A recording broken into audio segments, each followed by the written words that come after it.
Assalamualaikum warahmatullahi wabarakatuh. Salam silaturahmi untuk semua sahabat Acim Channel. Terima kasih telah subscribe channel ini, semoga channel ini kedepannya lebih baik dan lebih berkembang. Alhamdulillah, pada kesempatan ini, tim telah selesai menyusun riwayat tentang tokoh ulama besar di Tanah Sunda, tepatnya di Karawang. Beliau adalah Syekh Bentong atau Tan Gowat. Sebelum membahas lebih jauh tentang sosok Syekh Bentong, terlebih dahulu akan kami sampaikan tentang sumber sejarah yang kami peroleh. Kami menyusun tentang riwayat beliau berdasarkan sumber sekunder dan sumber primer, berupa sejarah babat, naskah kuno, riwayat atau hikayat yang berdasarkan para pemerhati sejarah. Banyak informasi, data dan riwayat baru, yang selama ini belum diketahui masyarakat banyak. Baiklah para sahabat semuanya, mari kita ikuti tentang sejarah beliau dimulai dari part 1.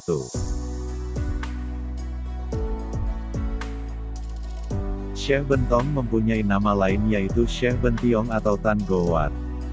Syekh Bentong disebut pula dengan nama Panembahan Pulau Masigit atau Syekh Darugem. Mengenai tentang asal-usul serta silsilah beliau, banyak riwayat yang menceritakan beliau, baik itu legenda, naskah babat, riwayat turun-temurun dan lain sebagainya. Dari semua itu diceritakan bahwa beliau adalah murid dari Syekh Kuro.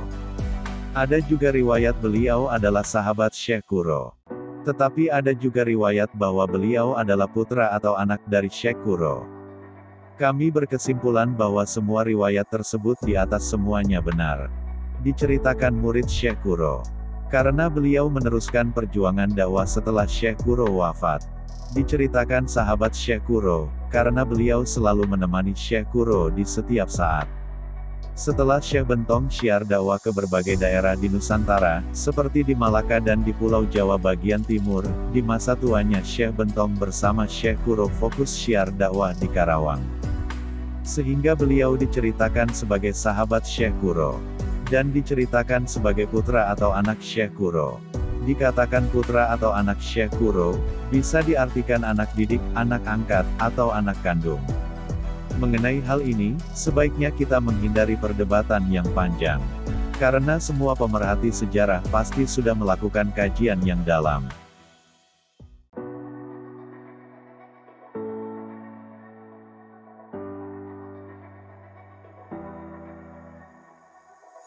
Selanjutnya kita kembali kepada topik pembahasan.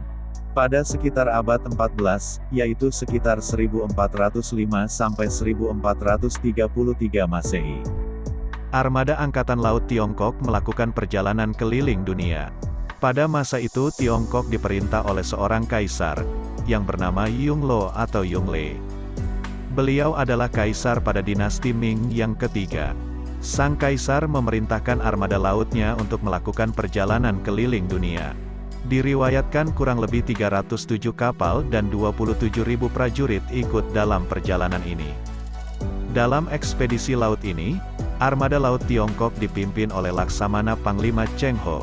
Diketahui Cheng Ho adalah seorang laksamana laut Tiongkok yang beragama Islam, dan beliau mempunyai nama Arab yaitu Haji Mahmud Syam. Laksamana Cheng Ho melakukan perjalanan keliling Nusantara sebanyak 7 kali.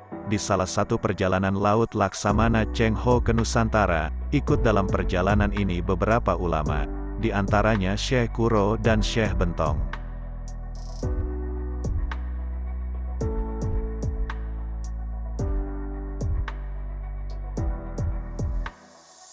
Diceritakan ketika sampai di Nusantara, Syekh Bentong singgah dan tinggal di Kerajaan Malaka. Selama berada di Kerajaan Malaka, beliau dakwah dan mensyiarkan agama Islam. Selanjutnya Syekh Bentong melanjutkan perjalanan ke Pulau Jawa. Dan di Pulau Jawa inilah Syekh Bentong melakukan syiar dakwah dari satu daerah ke daerah lainnya. Syekh Bentong mempunyai beberapa saudara, di antaranya Syekh Abdul Wahid Al-Yamani atau Sunan Wilis. Sunan Wilis merupakan leluhur dari raja-raja di Pulau Madura bagian barat. Selanjutnya saudara yang lain Syekh Bentong adalah Syekh Maulana Muhammad Al-Maghribi Wonobodro, yang makamnya berada di Batang, Jawa Tengah. Kemudian saudara lainnya adalah Syekh Maulana Munawar Al-Maghribi Gribik Malang, Jawa Timur, dan yang terakhir saudaranya adalah Syekh Binang Un dan Syekh Lan Lini. Itulah saudara-saudara Syekh Bentong yang berada di Pulau Jawa. Semuanya dakwah dan syiar agama Islam di berbagai daerah di Pulau Jawa.